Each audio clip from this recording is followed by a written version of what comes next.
All right, it looks like we're live. It is 8 p.m. It is the Ryan Mercer Show with Richard Masso. I'm Ryan, Richard. and here we go.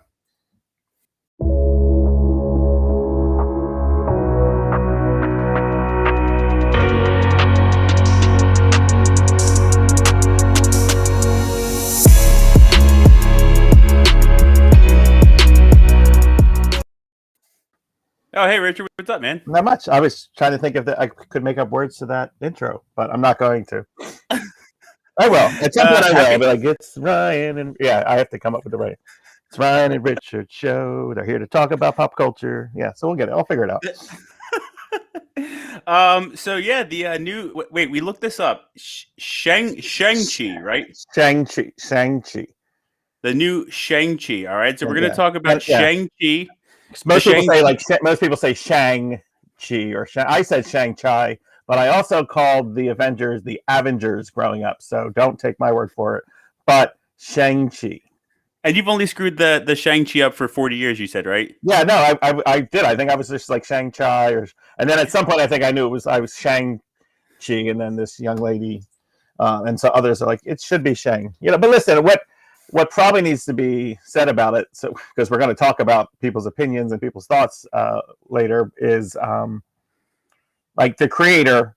What was the creator? What is the actual answer? And I don't know what that is, because the creator is most likely a 40-year-old white man in the 1970s. So I was just gonna say that. Right, so I don't know what effort he put into that. So we're gonna show the new Shang-Chi trailer. Everybody, get ready. Here we go.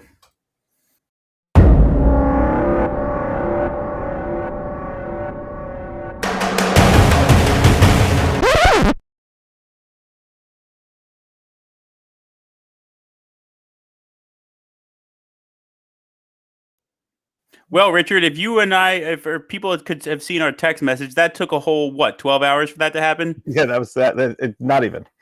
Yeah, so not even 12 hours. So you've been watching the promos, and if you haven't and you're joining us tonight, Richard and I are going to be talking about cancel culture, okay? We wanted to talk about this for quite a while. We didn't really have a date lined up, but so last week, as we're talking about it, the Shang-Chi trailer did release.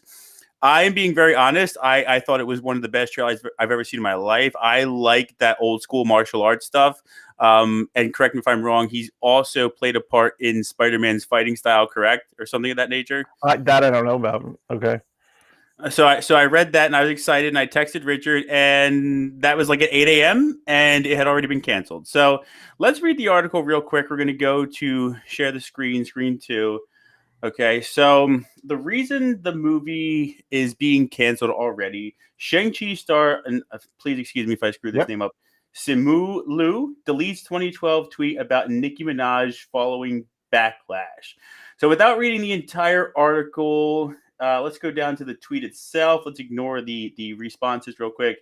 The tweet itself was, I thought I was at a Nicki Minaj concert for 20 minutes before I realized I was just watching a homeless man yell at a pigeon. Now, real quick, and then I'm going to let Richard take over because I know he's been ready to go on this topic. So we talk about, and Richard, please chime in here if you want to as well. We talk about cancel culture, wanting to cancel bad things, offensive things, things of that nature. Let's check out some of these responses. Very racist behavior from Simu Liu in the new Marvel movie. Now let's skip ahead. All right. I saw a lot of people with Black Lives Matter in their display name liking this tweet. You're all going to hell. All right. The microaggression in this tweet is very loud. Now let's skip ahead. There's one I saw and it stuck out, and I was like, wow, really? Where is it? Excuse me. I saw it. All right, here we go. Is this how you dirty Asians apologize for your microaggressions and delete it, rat Ida? What do you make of all this crap? I don't know what to make of that last one, but this could just easily be our topic today. Could just easily be called the internet and and social media. So to start off with, I'll stay in frame. To start off with cancel culture is nothing gets canceled. So, and we'll talk later. Very few things actually get canceled with cancel culture. and it's just a phrase that's kind of taken on, its own life. It's taken on its own life. The idea here is that what it should be called is accountability culture. It should be called awareness culture. I always tell myself I'm going to write down notes so I can talk in a succinct order. It doesn't work out that way, and I probably prefer it because I would probably feel hampered. But the point is, our goal, Ryan and I's goal for anyone listening today, is not to tell you you're wrong for the way you think. It's not to tell you you're right for the way you think. It's the biggest goal today when we talk about all these different examples is to take a deep breath, and before you say something is stupid or somebody's being, they're just trying to be PC, is to just take a second and put yourself in someone else's shoes. All right. And so if we just focus here on this gentleman's tweet from, was it 10 years ago or so? Yeah, you want me to bring it back up? No, I'm good. But yeah, so again, it wasn't last week. It wasn't 2 weeks ago. It was 10 years ago. And he, again, he made a comment that he thought was funny. And you will see so many of the examples. So many times we're going to see things where people thought they were being funny. A lot of times we're going to see people who are just giving their straight up opinion. It's not my job to determine whether this actor was trying to be funny or not. I think he was. I think his statement was he was a dumb kid who thought he was saying something funny, trying to make a comment about Nicki Minaj's music or not liking it, and that's all well and good. And what happens is now people are holding him accountable for his actions, and that's kind of the idea. You either don't have a social media presence, or you do, and you have to be held accountable. Again, if Ryan or I ran for president, there's enough stuff on our social media that someone's going to find a problem with it. And again, it's not even horrendous stuff, but someone, and the idea here, and you'll hear me kind of repeat this over and over again, is if we, who is being offended by it or who is upset by it, are they allowed that voice? And so the people who are upset by this are what happens now in 2021 is as soon as anyone announces they object to something, it gets called cancel culture. And whether it's by the people themselves who are like, cancel this movie, let's not watch this movie, this guy's a jerk. So without jumping too far ahead, I do shake my head because some of these situations, when it's a tweet from 10 years ago, it's a tweet from 20 years ago, man, it feels like you get in front of a microphone for a minute and a half and talk about how you've grown or what you've done. I think when we talk about Gina C a little bit later, she blew a chance to talk about, because her message was in the moment and how she felt in the moment.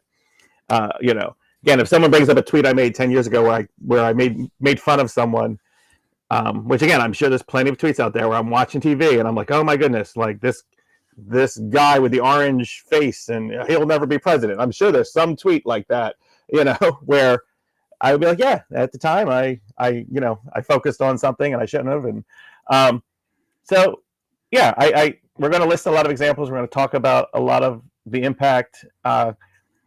Every time I put the word cancel culture in any of our trying to get people to watch this, I put them in quotes, because yeah, it all kind of depends on what side you're on. It is very interesting. Ryan and I will often say in our podcasts, we're not trying to be political. Today, we can't avoid that there are some political elements to these things. So, yeah, we're going to see some examples where people, it's clearly, we'll just call them right and left right now for lack of a better term, where the right want to cancel certain things, and then they get just as offended when the left want to cancel things. And for me, it's just a little bit about do you guys not see the hypocrisy? But that might be its own topic. Yeah, no, I agree. And it's funny because when I think Nicki Minaj, and I just want to make a point of how, like you said, when we as people see something, let's stop, take a deep breath and think. And I think you and I always try to do that. And if you're listening, pay attention for Richards and I upcoming episode in the future where we try to push one another off the edge because we both try to stay even tempered the entire time. Or even keeled, if you will. But so I'm thinking to myself, I am reading this tweet. I'm like, I'm not a fan of Nicki Minaj, right? I am thinking to myself, she's a little too outspoken. Her music videos, this and that. And then, I think I've made this point to you via text or in person. And if you know me, I've tried to, stop and think and make other examples, right? How did Madonna get famous, right? She was provocative. She pushed the envelope. Her song, right? Like a Virgin, Touch for the very first time. She's rolling around on the ground with cone, there's right. Right. So it's like maybe Nicki Minaj is just not for me, right? I like Madonna. I like her music, right? Nicki Minaj, she can get anybody moving, if I'm being honest. I know Monica told me that the moms will get down to her hits and things like that, right? She's an artist, she's talented, she performs, she has the look, she's a good entertainer. But again, right, at first glance, it's like, oh, Nicki Minaj, she does this and that and the other thing. And I think people often forget, like, oh, hey, remember back in the 1980s, there was this girl named Madonna, and she came along and she pushed the envelope and she's here. So cancel culture. So like you were saying, it's people talk about it, right? It comes up all the time. People say, I hate cancel culture, cancel culture. Cancel culture pops up in the news, Mr. Potato Head, things like that. But I think you said at the beginning, it's cancel culture is not real, right? It's kind of, from what I was reading, it's real, but it's kind of like, well, who is cancel culture? And there's no one person that claims that they're the leader of cancel culture. And I couldn't find out how exactly it happens, but it appears that it's via tweets and social media and just outcry that things get canceled, if you will. So, what was the one I was thinking of? Mr. Potato Head, right? And it's like Mr. Potato Head. It was a gender thing that there was a Mr. Potato Head, and it focused on one gender. But then I was thinking, like, there is a Mrs. Potato Head, there is little potato heads, right? So the problem with Mr. Potato Head, why cancel it? And again, we're not saying that anybody's right or wrong, but it just came out of nowhere that somebody picked Mr. Potato Head one day. I don't think there was anything going on that was like, oh, hey, Mr. Potato Head. Well, Hasbro announced that they were going to start selling it as Potato Head. It was just going to come out as a Potato Head, and then it's up to you what you want to call it. So they weren't going to have on the shelves. They weren't going to have Mr. and Mrs. Potato Head, which, by the way, sorry, I'm trying to be that objective news person, but as someone who actually is in the toy aisles a lot as an adult, when you walk by the Potato Head section, there aren't a ton of Mrs. Potato Heads, and actually, really, it's just like Spider-Man Potato Head or Star Wars Potato Head. That's true. But and also, I don't know if you guys have a Potato Head around. Jade's not sitting there going, "Well, this is my Mr. Potato Head." She's probably going to put the nose on where the ear goes and the lips where the That's 100%. What every child does. They have fun with their Potato Head. So Hasbro, in an attempt to just say, you know what? Here's a way not to offend anyone. Here, we just make everyone happy. We're just going to say, hey, it's Potato Head. It comes with all the parts. You have fun with it, because there are people that have two mommies. There are people that have two daddies. There are people who have, trans parents. This way you can do whatever you want with the Potato Head. And people thought, oh, you're canceling Mr. Potato Head. And then again, the same people upset that this change was happening wanted to be done with Potato Heads, period. Like, they were so impassioned. How dare you do this, Potato Heads? It's got to be Mr. Potato Head. And again, this goes into a deeper discussion of trans rights, and we'll talk about that a little bit with JK. This is the same discussion you have when you try to say that there's unisex bathrooms and stuff like that. And again, it was just Potato Head. Nothing. No one was going to come into your home. And this is the part where I can't be. This is me, personal feelings. You watch this every day. You got 3 kids on the floor playing with toys. And Ryan, you're a really good example. You are not going to smack a Barbie doll out of Axe's hand. And say, that's correct, Jade's toy. You're going to play with this G.I. Joe. You're not going to do that. If he's sitting there brushing the hair, you're going to be like, all right, hey, you're doing a good job. Or again, and that's you. And the thing is, like, and this is where, we'd love some comments. Like, and if you are the dad who's going to look at your kid playing with the Barbie doll and it upset you, I guess we'd like to know why. Or if you went and bought your kid a Potato Head and it was up to your kid to decide the genders, like, why would it upset you? So that's what happened with Potato Head. It was just that Hasbro was just like, hey, we're not, and again, there's going to be, and again, the male parts and female parts that come with Potato Head are not, they're not they're not male and female parts. They're lips and nose, and I guess maybe her lips are a little more makeup-y, and maybe they come with eyebrows or like a pink hat. Like it's not crazy stuff. So that was the Potato Head thing. But again, people look at it, and I do. I think it ties a lot into what we like to call like the religious right. Like they look at this, the world is changing around us, and so that freaked them out with the Potato Head. Yeah, no, and that was the one that really stuck out to me. But going back to what you said at the beginning, and this is something that I remember I had a big issue with it at the time. Ultimately, they brought him back. Remember, James Gunn got fired by Disney for a tweet, and I believe that was a cancel culture outcry, if you will. They found an old tweet. It was like 10, 11 years prior. And I wish I could remember what it was because, it was not, because I remember looking at it and thinking, oh, he's saying it's that kind of joke that's meant to like be like a parody or like, like he didn't really mean it, what he said. Like, that's how I took it. But anyway, go ahead. Yeah, no, I'm trying to find it right now, but it doesn't look like it came up right away. But yeah, so James Gunn got fired, for those of you that don't know. It was before Guardians of the Galaxy 2, right? It was like... It was it was... Right, because they announced... or right after, because they announced that he wasn't going to come back for 3. Okay, yeah, right, you're right. So James Gunn got fired for a tweet that happened like 10 or 11 years prior to the date that he was fired by Disney. And at the time, I remember I was at work, I was in New York, and I went right up to the bar and I started talking to somebody about it. And this person is I don't want to say they're wrong, right? Nobody's wrong here, but he's very passionate about, he's aligned with cancel culture. Can we put it that way? He can see where they're coming from, if you will, and he'll be down with their thoughts right off the bat. But I remember I asked him right away. He was like 28 or something at the time. I said, "Oh yeah, what were you up to 10 years ago?" And he paused and he was like, being an idiot. And I'm like, exactly. Like, you are not who you were 2 years ago, 3 years ago, 5 years ago, any of us, right? We all changed or grew or diminished in one way or another. So to hold people accountable for past tweets or Facebook posts or anything of that nature, that's where I really have the problem. And it's killing me. He was just in the montage. Harrison, we'll just say Mr. Harrison, the host of The Bachelor, The Bachelorette. Yeah, Chris Harrison. Yeah, Chris Harrison. I believe he got canceled, if you will, because he told the audience or the public not to hold somebody responsible or accountable for something they did years before, right? Yeah, either I guess that one of the final girls in The Bachelor. The old photos of her surfaced where she was at an antebellum party where there were Confederate flags.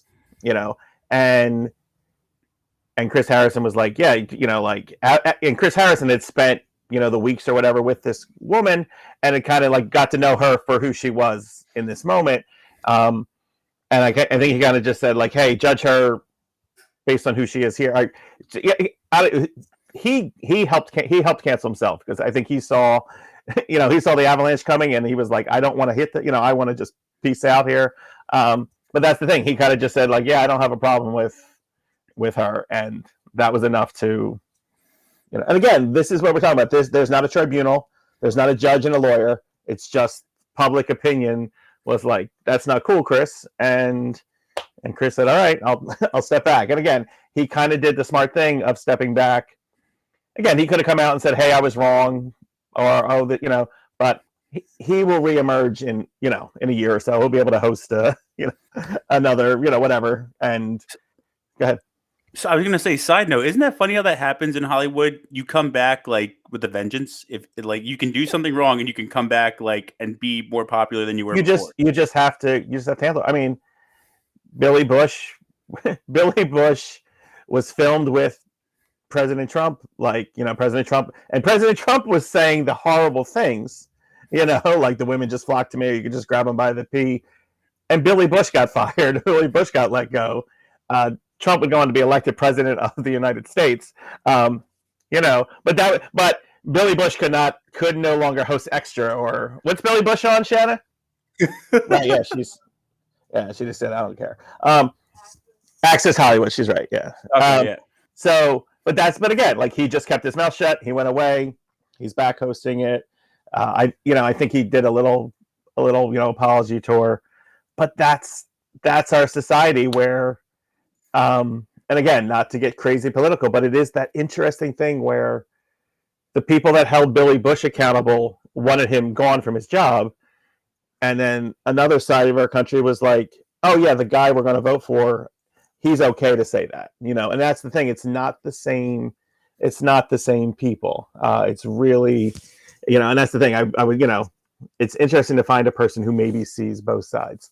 So yeah, I think as you start to name the different examples that have happened recently, we're rarely going to see a person who's the same.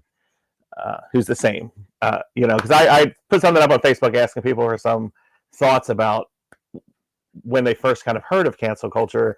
And the first one was already in my head but in the 1980s, and Tipper Gore, Al Gore's wife, she started the organization Moms Against the Rock Music, and I know it has a real name. Put it in the comments if anyone knows it. But she's the reason, and that committee is the reason that they have warning labels on albums now. Because these parents were hearing their kids listen to heavy metal, listening to rap music, and they wanted rap music canceled. They wanted heavy metal or satanic music canceled. And so again, it's this interesting idea here, and I will just be as blunt as I can, and I do believe it to be true. Again, and I apologize for lack of a better term, I'm calling them right and left. The right will see something that they determine to be unacceptable, inappropriate, like the wet AP song that was hot this summer, like that needs to be off our radios. That has to be banned. The Dixie Chicks commented against President Bush. We are burning Dixie Chick albums. All right. We are throwing Dixie Chicks cannot be on our radio. All right. Forgot about that one. Yeah, right. And again, and this is what you do. You see the right, and they're like, get the Dixie Chicks off the radio. They can't speak against the president. Get these rock and roll music and get this heavy rap music out of here. And oh, hey, Roseanne made comments about a black woman. Roseanne compared a black woman to an ape. Oh man, can't she just be allowed to joke? Can't she have her freedom of speech? It is this for lack of a better term, I'm just going to call it it's the hypocrisy of what's, and again, what it comes down to is it's people going, well, I like what I like, and I don't like what I don't like, and don't touch what I don't like, and again, you just every once in a while would like to hear somebody go, yeah, I know it's a little hypocritical of me, but I don't like that, and I like this, and that's the reality, and again, that's what I think we kind of want to ask our listeners today is Nolan Ryan was my idol growing up, and he's a 70-something, 74-year-old Republican from Texas. I am sure if I dug hard enough, he said something that I am not going to be happy with. Yeah. But the point is, if I heard that Nolan Ryan, actually, I don't even have to make up this example. I grew up on Hulk Hogan. Hulk Hogan was a god to me. Hulk Hogan was the man. Hulk Hogan was awesome. When everyone else was like, I hate Hulk Hogan, I'd be like, no, you gotta love Hulk. Hulk's the man. I totally bought into him. Hulked up, and then 10 years ago, he used the N-word on a videotape, talking about he didn't want his wife dating an N-word, and and when I sat at MetLife Stadium in New York for WrestleMania 35, and he came out, and 75,000 other people stood up screaming, I just sat in my seat because. Nope, I can't, I'm not, again, and 13-year-old me was going, that's Hulk Hogan. You were seeing him live, oh my God. Stand up. Right, stand up. Yeah, right. And I was like, no, you can't, and again, and he did a really piss poor job. He didn't even attempt to apologize or come out with anything real strong, but even he had apologized. It didn't mean anything to me. That was, so again, I think that's what it becomes at some point, accountability. Again, Hulk Hogan went away for a couple of years. WWE took him off all their websites. And then slowly they tried something out, and then next thing you know, he's host of WrestleMania after 4 years in purgatory. He's back, and they don't do much with him, but and again, like I said, 75,000 people thought he was amazing. This year, I watched it. I wasn't there, but he was in Tampa, and you would hear half the crowd booing him. Because again, there's more of this, I think we're becoming more aware of things. And so that, again, that's also a little ad for we will do a old school wrestling podcast. Oh, totally, 100%. Totally, 100%. And I want to back up to real quick to what you said about the Dixie Chicks and things like that, because I think it's very easy for us to forget. When I say us, I mean 30 somethings, late 20 somethings, or a little bit Are you older. 30? I'm 30. I'm Okay. 32. Okay. I always forget. You But present, kids. you present young, like in the face and stuff. Yeah. Is my face? I still look young. Yeah. These kids haven't worn me down yet. No, I mean, they'll get there. But I think about it all the time. To anybody listening, if you are respectfully part of cancel culture or you follow what they are doing and things of that nature, you're late to the party, or you forget that our parents tried to cancel South Park and now you give them Tony Awards. You tried to cancel Eminem and now he has Grammys and he's the greatest rapper of all time. He has an Oscar, yeah. Yeah, he has an Oscar. He's an extremely talented entertainer, and this has been done before. And I think that one of the things that people forget is we see it now in 2020, 2021. At the moment, people are successful in canceling things, like you said, and like we keep saying, there is a comeback potentially for people to have a comeback and do things of that nature. But as long as we've been alive, and let's go back to our parents trying to, their parents trying to cancel Elvis and things of that nature. Yeah. People have always been trying to cancel something, but now here we are. We have Twitter, which I refuse to open a Twitter account. I think it's poisonous. We have Facebook, Instagram, social media, all, these things. It's a lot easier to get people all revved up at 8 o'clock in the morning. You know what I mean? You're not just, having the nightly news say like, oh, so parents gather to cancel so-and-so. It's like, excuse me for just saying, it's like, fuck so-and-so, right? Easily you're throwing mean words around. You're getting nasty. You're, just being, acting completely immature. And I think that that's part of the difference. But I mean, in the grand scheme of things have always been, have been lined up to potentially be canceled, if that makes sense. Yeah, it just used to happen in the pickup line of the elementary school, when it was like, oh, did you hear, Bob Smith, there's going to be a rap show, or there's going to be, yeah, but that's what happened. It just happened differently. It would be somebody walking around with a petition, door to door talking to people. Now it's just, you can put out, now it's the town Facebook pages are the new, you go on the Facebook page. Bro, I just joined my township. Whoa. It's and it's amazing. And I don't belong to the town I live in. I actually belong to the town I work in Facebook page, but the town I live in, because it was just like, I can't, and my family had a business in the town I live in for 30 years. And I say every day, I'm so glad Facebook, we closed in 2007, right before. And I'm like, I can't, because I put mayonnaise on a cheesesteak when, it makes me sick thinking about it. But I put mayonnaise on something when I shouldn't have, or I forgot the mayonnaise. Again, it would have been on Facebook that night. Like, hey, don't go to Masso's Sandwich, Annie. Like, and again, I probably would have been fine with it. I know Shanna probably would be commenting on everyone's post like, well, then go, or my mom would have been like, go somewhere else then. But it's just so tough to imagine how this exists. I even think about, as we do topics like this, or, and then when you put up the post yesterday on the new Oppenheimer Facebook page that, and people were commenting and, and like Sean was commenting and things like that. And it's like, yeah, like that's the thing. Like, I think that's when we've hit somewhere, when like a stranger's commenting and criticizing us.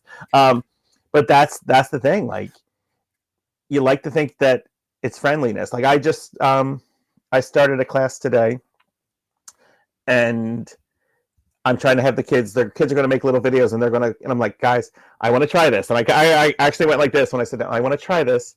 I want you guys to make videos talking about the books you're reading. And then I want you guys to be able to comment on the videos, and I said to them, but what do you need to be? And they were like, appropriate, nice, constructive. Like, the kids seem to get it, I was like, but at the same time, I know, like, I will be watching those videos like a hawk, because, I said, listen, if like somebody says, oh, I think Hunger Games is cool, and you don't think Hunger Games is cool, like, or how do you tell them that, and they're like, the kids seem to get it. I had a really good class, so they were like, I would say, I don't like the Hunger Games. I was like, yes, that's better than saying Hunger Games is stupid, but that's what Facebook and Twitter does, is where you say, yeah, I like strawberries. And somebody has to write, well, strawberries make me sick. Or, oh, my grandmother stepped on a strawberry once. Like, it's like, it is the most, like, I've never looked at someone's comment, Facebook post and gone, oh, Axe is sitting on the couch. I better tell Ryan that one time my kid was on a couch and fell. Like, right.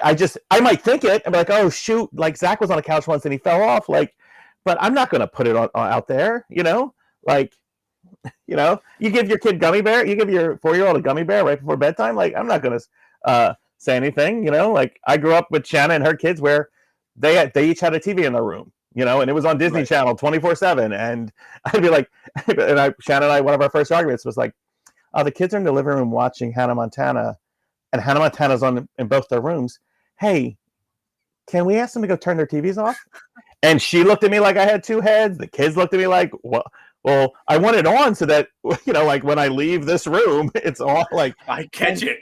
I was like, yeah, like, all right, like, but that's the thing, like, I put up that post, and again, that would be the funny thing. I would tell that story, like, and someone would comment, like, let the kids be. Like, I wasn't asking your opinion, like, like I was.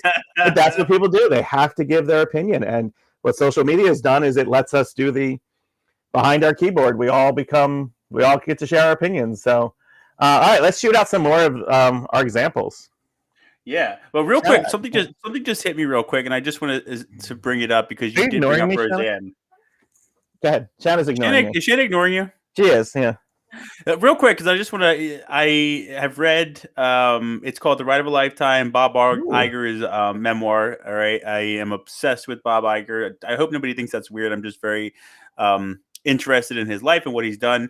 So he actually has a pretty good lengthy segment about Roseanne. So for those of you that don't know, he actually was very, very close with Roseanne. He talks about how she battled with mental illness for years, talking about how even when she was filming Roseanne, the original series, he would have to go to her house and pull her out of bed to come to the set because she was just so lost emotionally. He says that he wasn't sure if it was because his dad had bipolar or whatever the case, but he just always felt that he needed to be more human with her, this, that, and the other thing.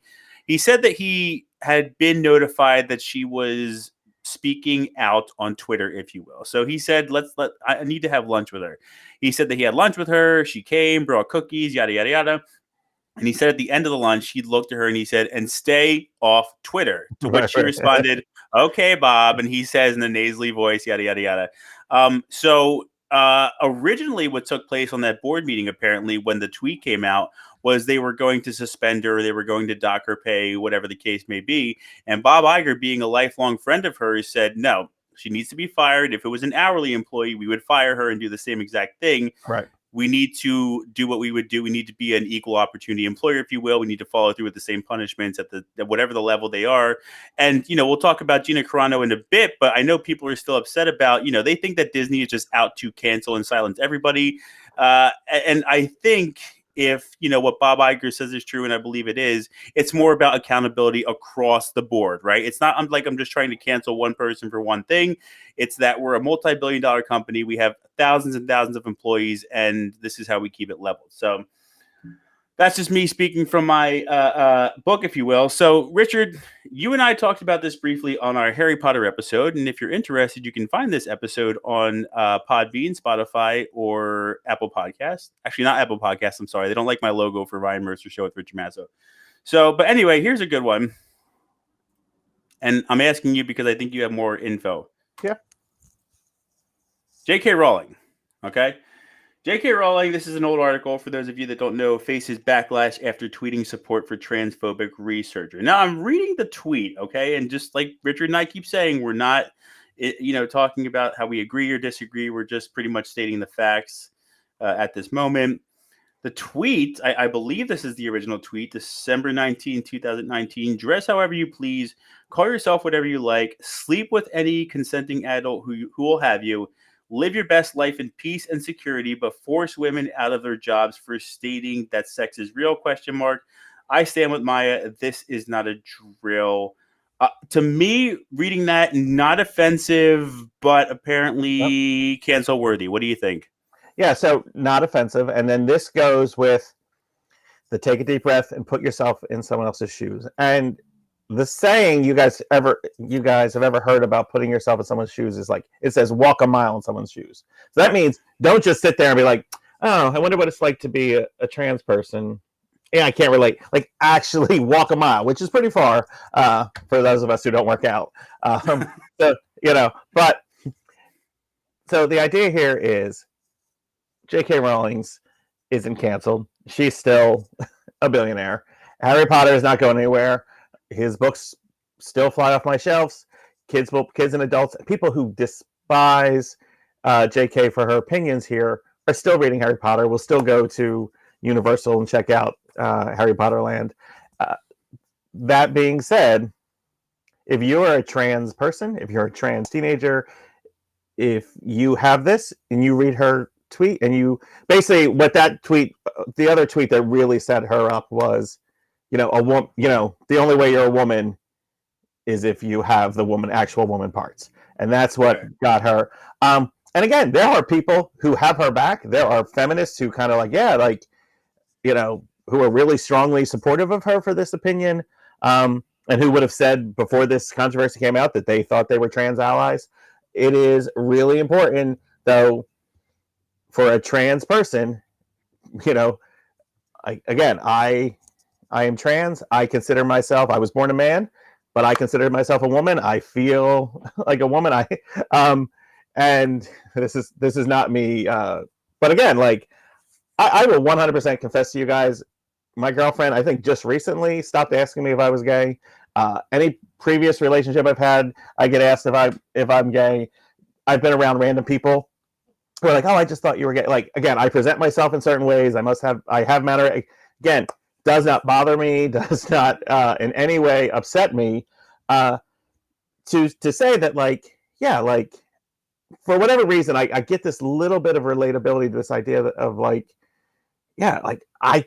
so I 100% understand that people who are upset by her.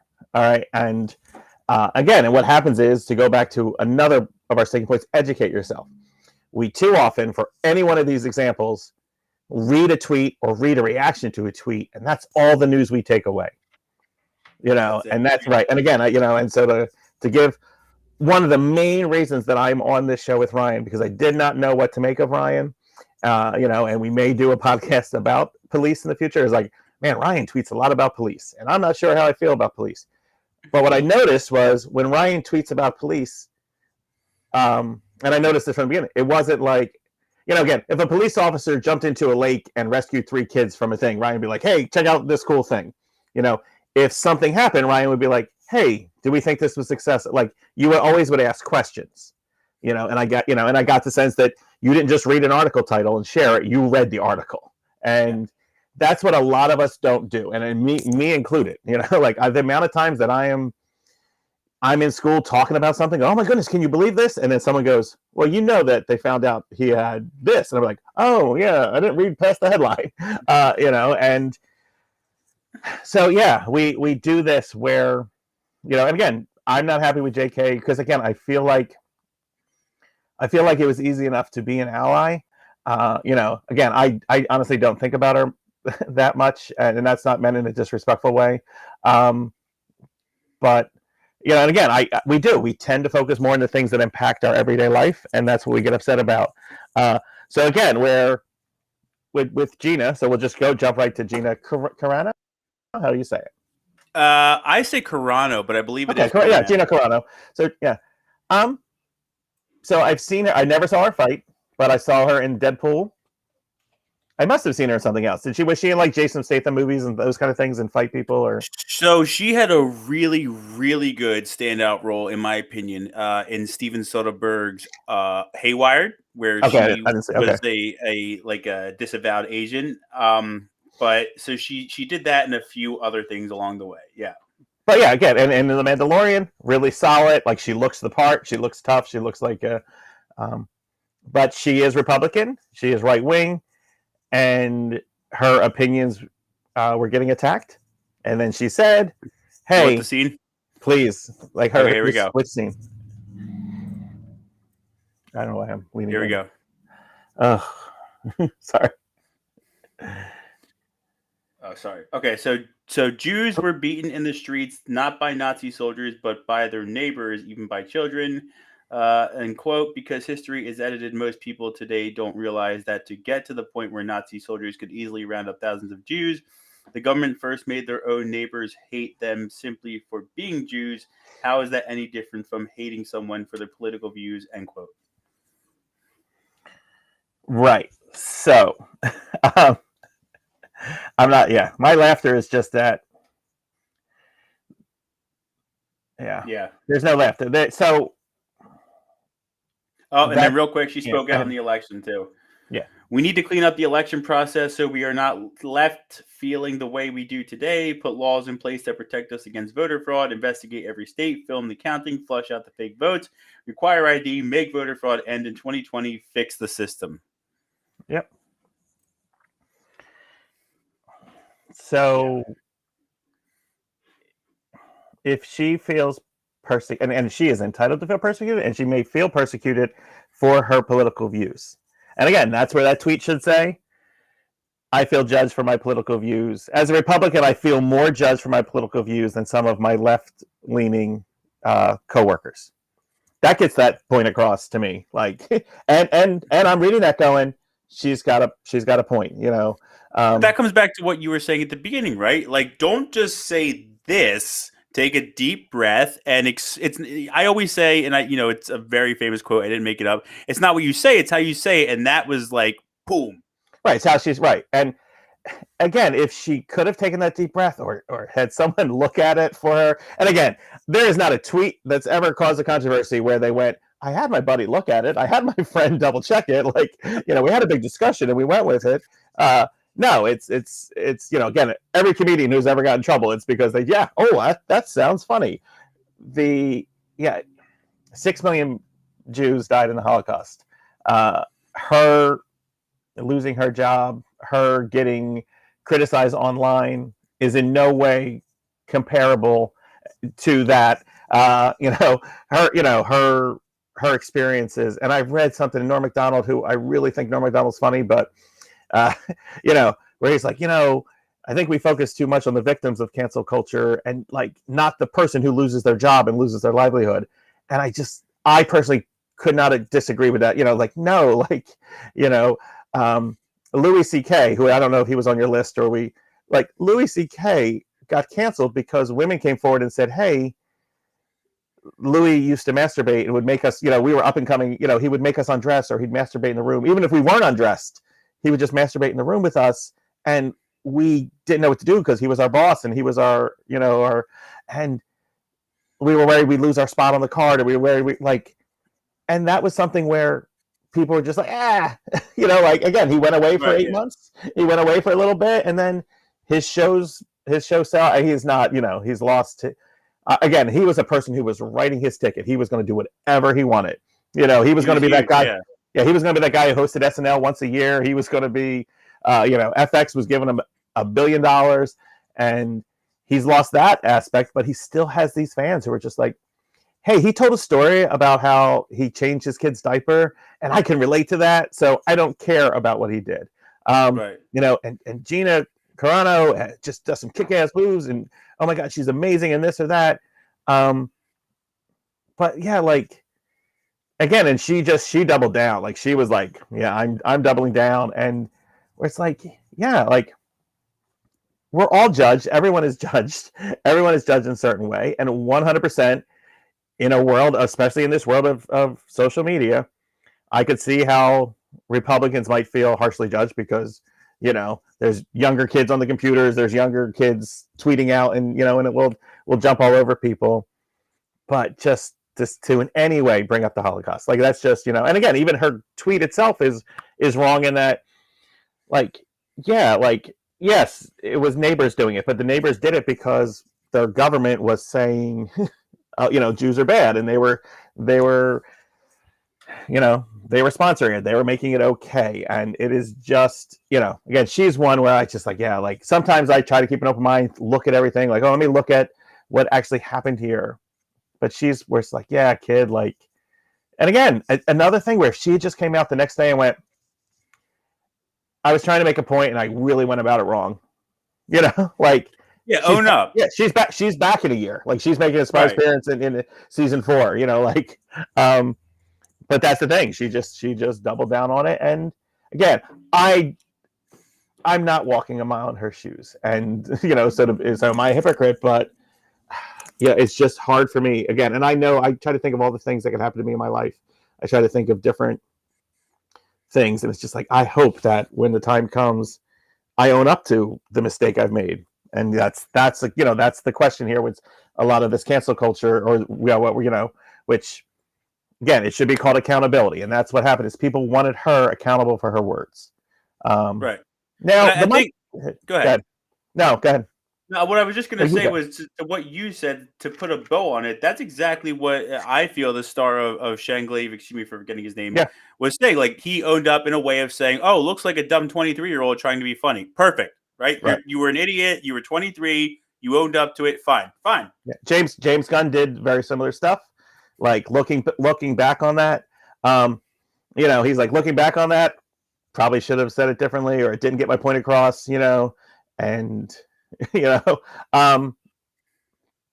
is interesting because Eminem's been in the news a lot because, and I'm not saying this in a way of making fun of him. It's just another way we say it, like woke people, like people that are, so younger kids. And again, your daughter could walk in and go, I was listening to Eminem. Most of it's really interesting, but man, like he's got some really misogynistic lyrics, Dad, or, oh, well, he really, and like, again, like, yeah. And that's the point. Like, these kids are going to be experiencing. Beastie Boys came on the radio this morning, and I'm listening, and I'm like, yeah, no, like a 12-year-old, a 14-year-old listen to that today, like, yeah, like they're throwing around the word hoe a lot, like, but it's like, oh my God, the Beastie Boys, they're so cool, they're so hip, and like, and again, they all grew up to be very aware of their 18-year-old music and they could have been different. I don't want to call it wrong, how it could have worded things differently. Right.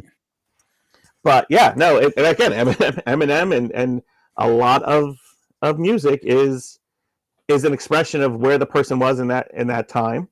And, and again, I think Eminem's just kind of been like, like, I think he's just kind of having fun with it. Like, oh yeah, like, oh, if you didn't like that song, you're not going to like this song, and, it's that tough thing of like, yeah. And I think we also, and I don't think this was on our list to talk about, is like when people talk about taking down Confederate statues, or they talk about, George Washington and Abraham Lincoln were on your, right.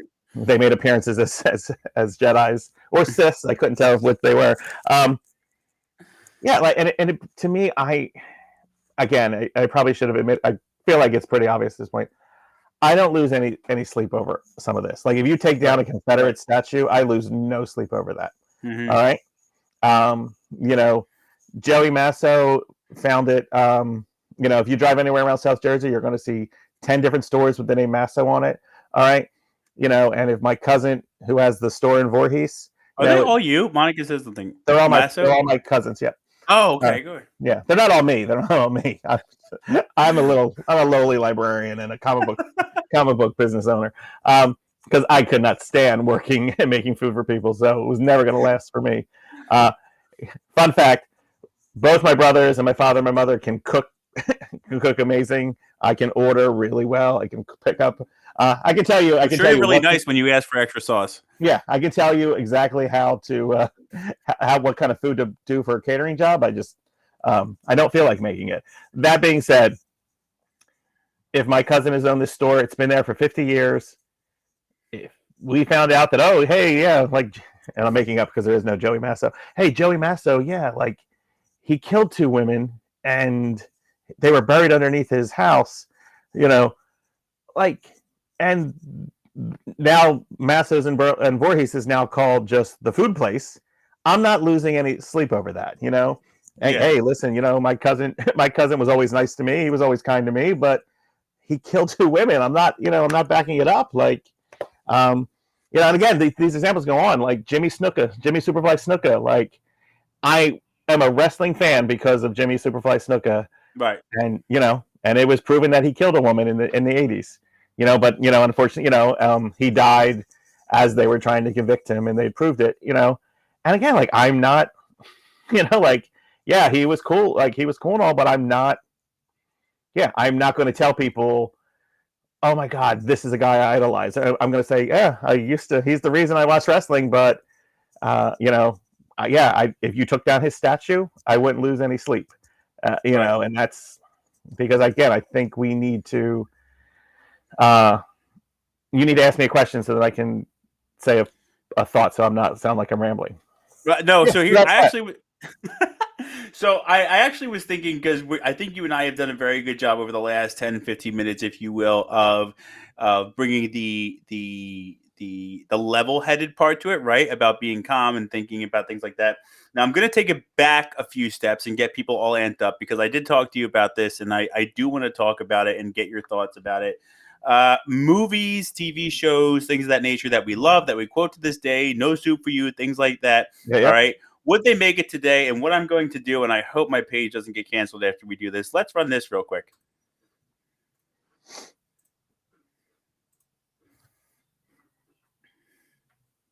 Would that be possible? Oh, you could do it. And again, like Eddie, I look back to me, that movie to me was a circle back to my dad's movie called Putney Swope, which I highly recommend. Do you think something's playing? Or you know it's not playing? About a black guy who takes over an agency in the 60s because everyone votes. The internet's already canceling. It's like, no, right. Okay, so let's try again. Hold on. Let me see real quick. All right, so Mortal Kombat worked. All right, bear with us, people. We're going to try something here. Okay. Share screen. Let's try again. The Joe Rogan Experience. Do you think that you could do Tropic Thunder today? Would that be possible? Oh, you could do it. And again, like Eddie, I look back to me, that movie to me was a circle back to my dad's movie called Putney Swope, which I highly recommend anyone who hasn't seen to see, about a black guy who takes over an ad agency in the 60s because everyone votes for him when the head of the company dies because they think no one else will. And it's about what happens when someone who is free-spirited takes over an essentially corrupt endeavor. And then he realizes and confronts his own corruption. But I remember I was probably 2 or 3 when that was being shot and when it came out, and it was so a part of my upbringing, and I just remembered some of the folks that were around my dad at that time. And so when Ben called and said, hey, I'm doing this thing, and I think maybe Sean Penn had passed on it or something like that, possibly wisely. And I thought, yeah, I'll do that, and I'll do that after Iron Man. And then I started thinking, this is a terrible idea. Wait a minute. And then I thought, well, hold on, dude, get real here. Where is your heart? And my heart is, I get to be black for a summer in my mind. So there's something in it for me. The other thing is I get to hold up to nature the insane self-involved hypocrisy of artists and what they think they're allowed to do on occasion. Just my opinion. And also Ben, who is a masterful artist and director, probably the closest thing to a Charlie Chaplin that I've experienced in my lifetime. He writes, he directs, he acts. If you had seen him when he was directing this movie, you would have been like, I'm watching David Lean, I'm watching Chaplin, I'm watching Coppola. He knew exactly what the vision for this was. He executed it. It was impossible to not have it be an offensive nightmare of a movie. And 90% of my black friends are like, dude, that was great. What about the other 10%? I can't disagree with them, but I know where my heart was. Yeah. And I think that it's never an excuse to do something that is out of place and not of its time. But to me, it was just it was a blasting cap on. And by the way, I think White Chicks came out pretty soon after that. Yeah. And I was like, I love that. Yeah. I was like, that was great. Yeah. So, So, like we were saying, movies, TV shows, things of that nature, would they make it today in 2020, 2021? Tropic Thunder, first one that comes to mind. Seinfeld comes to mind. What do you think about that? Yeah, so Tropic Thunder, absolutely one of my favorite comedies. 100%. But, and again, and he nailed the point there, which was, it was to show the absurdity of actors and the lengths they'll go to and how like they're so self-involved. And the movie does a decent job of having the Booty Juice actor, like the Booty Juice character, like kind of constantly call him wrong, and the other guy from How to Train Your Dragons guy like tell him he's wrong. And but again, if an African American person joined this chat right now and said, that is disgusting and that's horrible. Again, I'm not going to tell them they're wrong. I cannot imagine Married with Children today. I know Ray nailed it. No way. It would be Modern Family, and it would just be written smarter. The funny thing about Tropic Thunder when you said it today was the Simple Jack stuff is way more offensive. Like, because they make this thing, like, right. You made the mistake, you went full R word. And like that, I think, like we can, they would look back and say, we wish we hadn't used that language. And I feel like I just rewatched all the Buffys and Angels over the last 2 months. And the amount of times the R word appears in that show, which again, in 1997 through 2002, that was just a way to tell people that they like, oh, you're being so R. Like, and again, like, no, it's not being written into a script. It's not, if it's appearing in a script today, it's to point out how that's the villain or that's the bad person. And again, yeah, I don't think they would do the blackface character today, or they'd have fun with it and have a black actor be like, they would have just had it be Robert Downey Jr. and then be replaced by, Denzel Washington's son, John Washington. So that, which again would be just as funny, like to have him be. But again, that's what they would do today. Again, there's two problems. One, I'm smart enough. That's my little brag for the show. I'm smart enough to know the entire time I'm watching that it's pointing out the hypocrisy. It's pointing out it's wrong. Right. Are there a handful of people who watched that just thought like, he's a black person? Like, yeah, and at the same time, were there people who were offended? Yes. And if that happened on the Facebook was just happening and Twitter was just being invented, yeah, that movie does not make it out. Right. And if I could speak to the trailer that I made yesterday, if you will, like, I think you got it. I think anybody else who watched it got it. I try to pick funny photos, right? Like sitcom music, to prove the point that you and I are pretty much indifferent, right? We understand that if this is your view or this is why you think that this person or product should be canceled, that's fine. But I think I hope people realize that Tropic Thunder did that well too, right? They dropped the little trailers in the movie, right, where his character was being somebody ridiculous, or Ben Stiller's character was being somebody ridiculous, and that goes to what you just said, is that like they are smart enough to know, or they were smart enough to know, Ben Stiller, the producers, the writers, and all of them to know that we have to do something to show people that this is not how we feel as creators or artists. We are pointing out how creating a movie can be absolutely fucking ridiculous. And if remember, Tom Cruise was amazing in that movie. I thought he was awesome. His character was insane as Lex Grossman, right? Right. With Pepsi and all that. But like you said, like we're saying, is that they got the point across. It's like, hey, it's a joke. We're aware. We're pointing out that actors in Hollywood can be absolutely insane. Take it with a grain of salt, enjoy it, laugh, and let's move on, right? Yeah, I mean, Blazing Saddles and the producers, famous director by the name of, this part of the show is brought to you by Don't Get Old People, because remember, Mel Brooks. Mel Brooks, phenomenal comedic director. Blazing Saddles is an amazing film. The Producers is an amazing film. Blazing Saddle uses the N-word 840 times. Every instance of it, though, and again, Mel Brooks' purpose wasn't that's how people talked.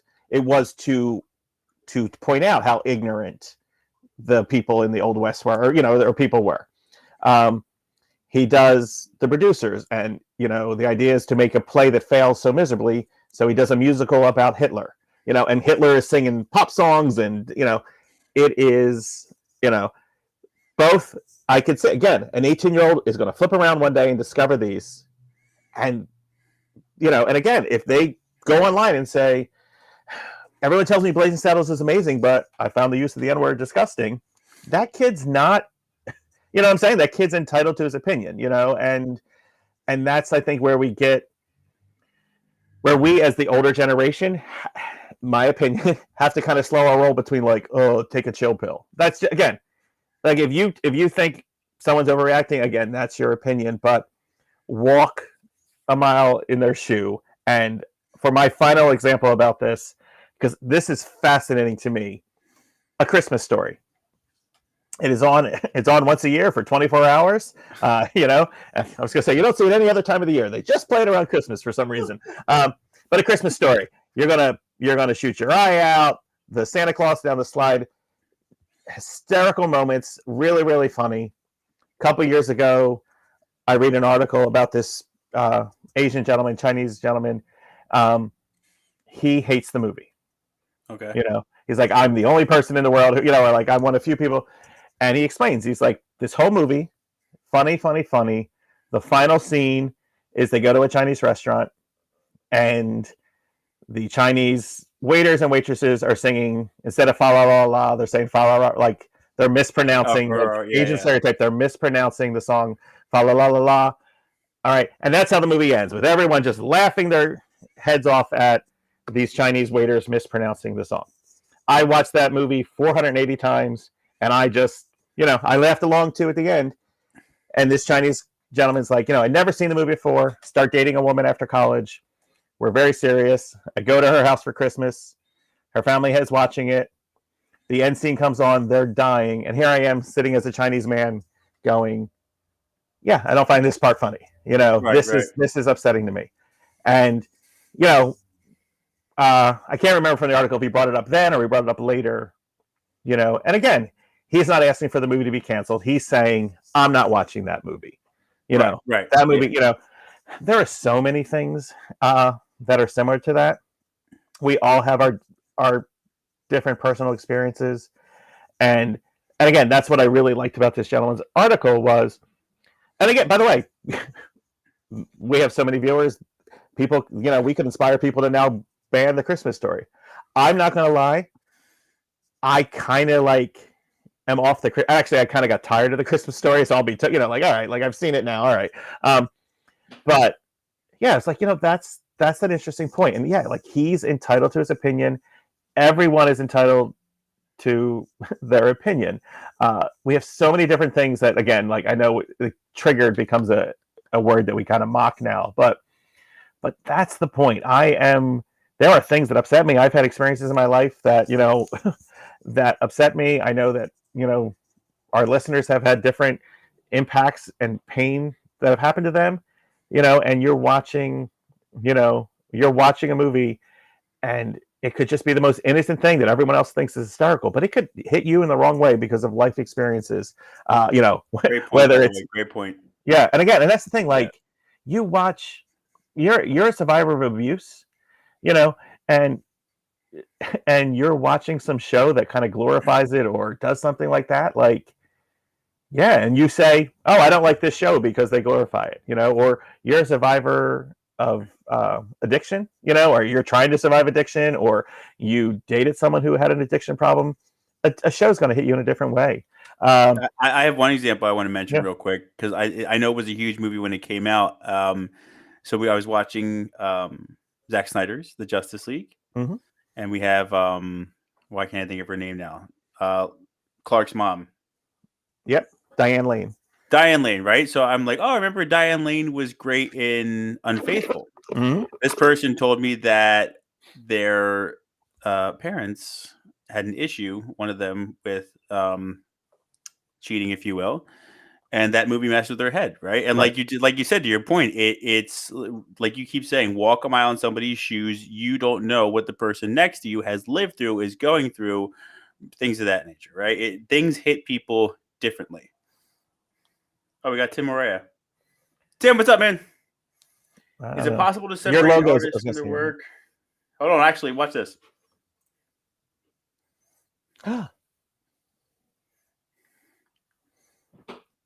Separating artists from their work, going back to Louis C.K. I don't defend what he did, but I think some of his stand-up TV shows and other writing. I No. think Tim I was Ray, gonna say, Tim Ray is canceled. Sorry. No. Go ahead, Ryan. Yeah. well, I was gonna say that I actually read by accident, if you will. I haven't seen any of Louis C.K., but I caught an article and they were talking about his first stand-up performance. He did perform mid-COVID, towards the end of COVID, and it sold out.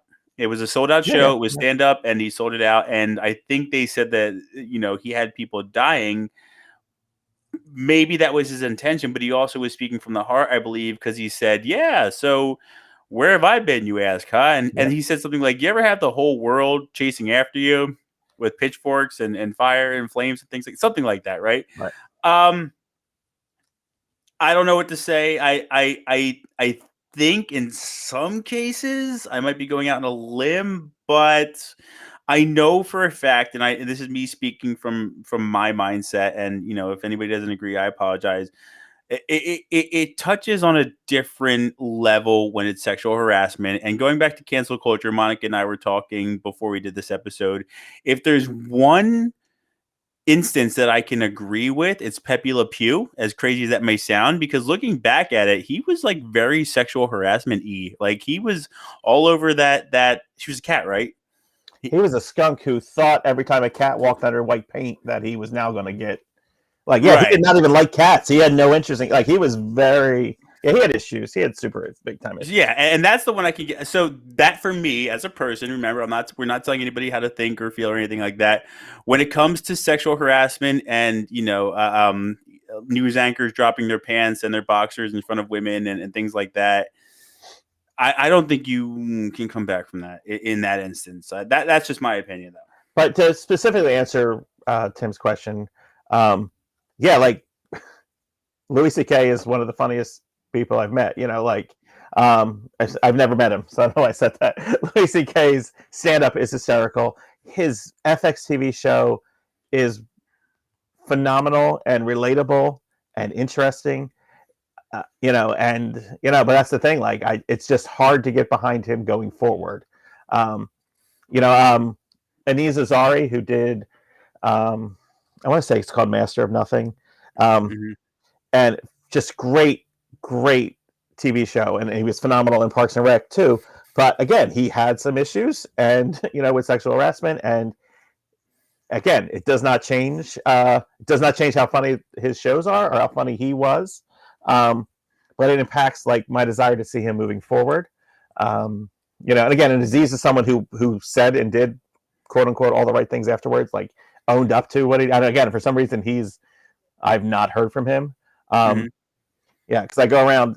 We have a student named Alora in my school, and there's a big, spelled differently, but he says Alora. There's a couple episodes where he visits Italy, and he's like Alora, and so I'm constantly quoting him in school. But then I'm like, but I don't want to tell anyone where I'm quoting him from because Renee asked a question about where do you draw the line between funny and hurtful. Yeah, I just saw that. Let's bring that up. And Renee, just so everybody knows, is one of our most loyal viewers.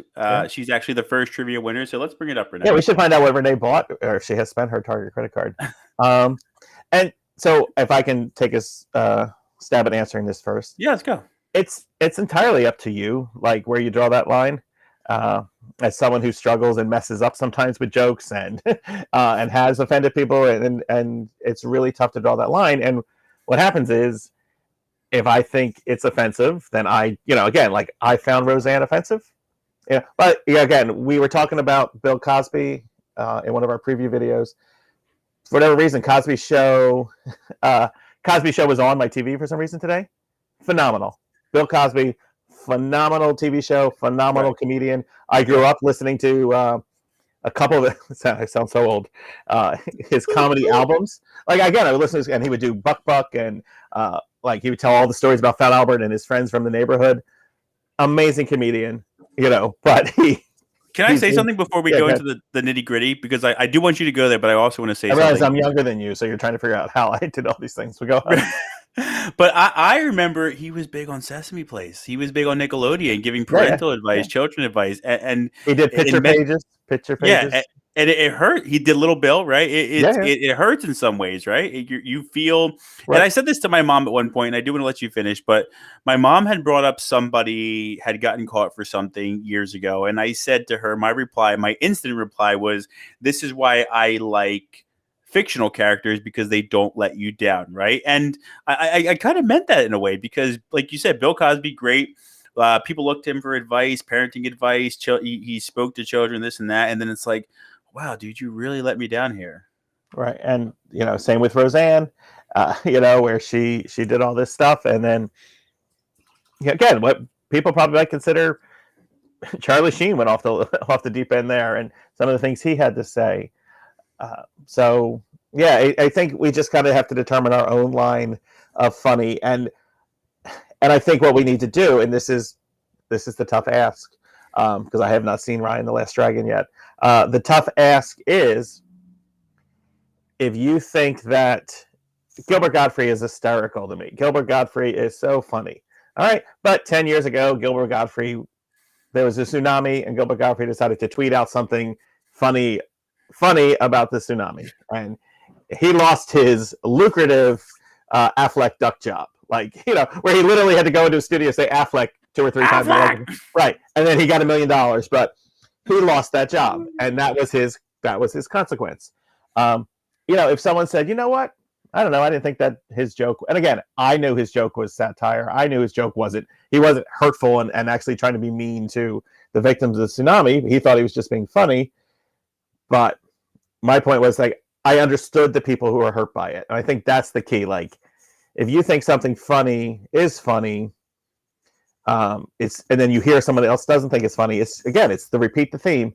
Put yourself in their shoes, and instead of just being like, oh, again, I have this thing that I won't do, but every time I hear someone say, oh my goodness, we're so soft, or oh, we're such, every person has some little trigger point, whether they have it, and I think about it because I hear people talking I could turn to you, because I have this capability, but I'm not going to do it, but I can turn to you and I could say something offensive to you, and except for Tim Murray, I can't offend Tim Murray, but again, most people, I could turn to them and find something and be like, oh, and say something that they would be offended by. Like, well, that's not right. Well, you think it's cool what Roseanne said, or, oh, we're being too PC when we punish this person, but I just made fun of your pink ballet slippers, just to make up a random example.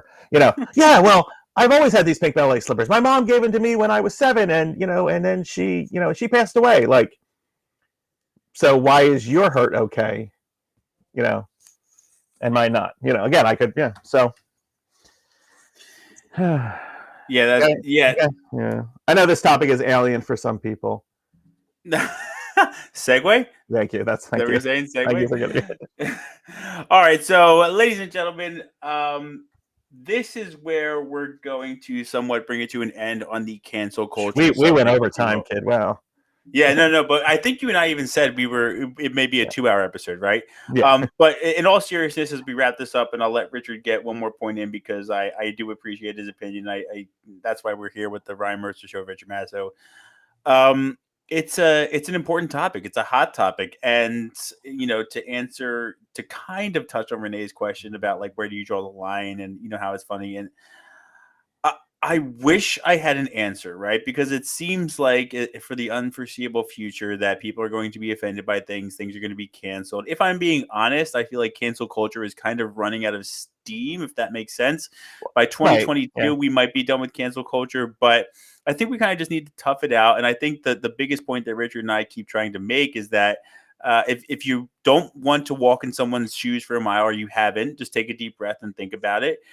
And that's the biggest thing, right? You can't let the tweet or the post or whatever affect your day mindset. If you like it, if that's your belief, if you stand behind this production, if you will, just do it. Don't pay attention to the tweet or social media or the media.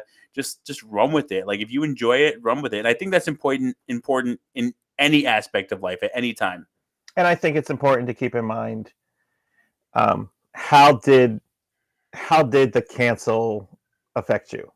Right. You know, Yeah. like, am I upset that Gina Carano is not going to be in the next season of Mandalorian? If you don't remind me that she's not in it, that's me. But again, there are people who are like, oh, I loved her character. Like, again, I think it all just depends on if you really look at it. Yeah, Dixie Chicks were canceled, but I still listen to them. Like that, like that didn't affect me. Like if I liked a My Pillow and I wanted to buy a My Pillow, I could still buy a My Pillow. Dr. Seuss was not canceled. Dr. Seuss is problematic AF. He had, everyone was upset about his books. Like I canceled Dr. Seuss in my school several years ago when I found out his wife was dying of cancer and he was sleeping with the nurse. Like, so Dr. Seuss was, written off my, also I have sixth graders, so they don't read as much Dr. Seuss. But again, you can still buy Dr. Seuss books. You can still even buy the 6 books that they're not going to publish anymore. Like it is, very few things are canceled. All right. You can still have a skunk named Pepe Le Pew hang out with you. He's just not going to be in Space Jam 2. Like, unfortunately, Pepe Le Pew is canceled because they never gave him anything else. Like Yosemite, More of a storyline. Yeah, like they only gave him the storyline of waiting until a cat walked underneath wet white paint and then trying to sexually like kiss, grab the cat and kiss her. Like, and he grabbed her. Yeah, he grabbed her. He wrapped her up. Right.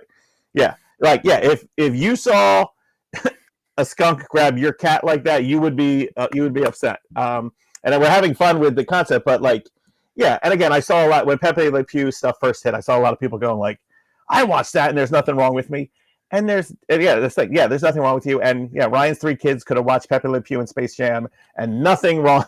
Ryan's going to do a good enough job messing those kids up on his own without Pepe. but the point is, what are we losing by Pepe Le Pew not being in Space Jam 2? When before he was brought up not being in Space Jam 2, when is the last time anyone even thought of his name? Like his name. Yeah, he doesn't come up that much, No, he's not a main character. Yeah, like he's not. Again, and that was his one thing. Again, he would have probably come on the court and probably tried to like kiss up on one of the other basketball players, and it would have been like technical foul and throw him out of the game. Which is what they should have done. Is been like that would have been a funny joke to have him come out, act weird, and be like, "That's inappropriate." I'm sorry, that was good. You're thrown out of the game. So that was good. So, as your last thought, what is there anything special about today? Yes. So this is the Ryan Mercer Show with Richard Masso. And if you hadn't known by now, the topic on this show, we talk about movies, comics, and random topics. So with that goes without saying, we are nerds, okay? And today is not the day that Alien was released or Aliens was released. However, today is Alien Day, okay? So it's the Aliens 35th anniversary.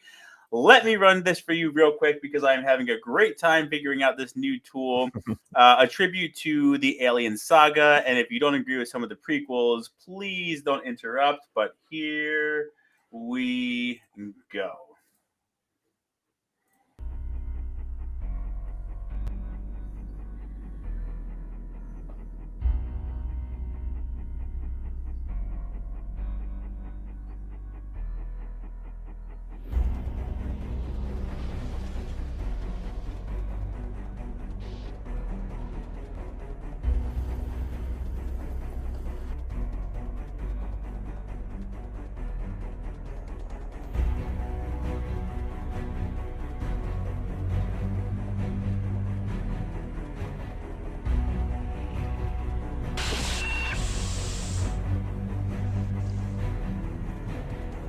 Can I tell you how scared it is? You did tell me. That's why I see you looking down.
All right, so we'll tie it up real quick, but just to touch base on Alien Day and pay my respects, I am a huge Alien fan. And I do want to ask. Well, apparently, Richard hasn't seen the Alien film, but that's okay. Just But game I over. do. Like, game over, man. Game over. I think you can help me out with this though. Sigourney Weaver, one of the greatest action stars, I can not tell you that, female, yeah. not male, action Nope. stars of all time. I can back you up on that. I can back you up that Aliens comics sell like crazy. Yeah, no, Aliens comic books sell like crazy. I'm a huge fan of the series. I know that they have the actual TV series coming out on FX now that Disney owns everything, including the Alien. I'm very excited about that. But yes, I am a huge fan of Aliens. Love Sigourney Weaver. Like I said, female, male, one of the greatest action stars of all time. That line right there where she said, "Get away from her, you bitch." I'm a fan of the comments I read on YouTube, and one of them said, and I believe this, say what you want to say. Somebody said, all of us will live out our lives in their entirety and never hear somebody say a line as powerful as that one again. Now, there have been plenty of movies, plenty of great lines, but I'm guessing that when you saw that happen on screen, Sigourney Weaver came out ready to go, that was an awesome experience. So happy Alien Day to everybody. Yeah. Richard, do you have any more comments on today's episode or anything else? No, it was great. I'm glad we got to do a little. You have to pick. Raymond wants you to pick Batman or Alien. I mean, I feel like that's not even a question. Yeah, you can't compare, but if I had to pick movie-wise, the Batman. Yeah. I'm trying to think. There are a ton of Batman versus Predator comics. I don't think there's a Batman versus Aliens. Definitely Superman versus the Alien, though. Superman that's it. Superman versus Aliens, but Batman takes on Predator a bunch of times. Yeah, no, it was fun talking to you guys, and we've been flirting with the idea of trying to do something a little more serious, but we will definitely come back, with a mix of pop culture stuff, and we are going to actually even try to have our show be a little more formatted with like Richard's news of the week, and because again, I was like, Mortal Kombat was #1 at the box office this week with $24 million, which WB is they made a decent. Which funny, $24 million would have been a failure a year ago, but yeah. Tons of people are like, woo! Tons of people went out. Yeah, exactly. So they know they have a sequel because they know that HBO Max money's there as well.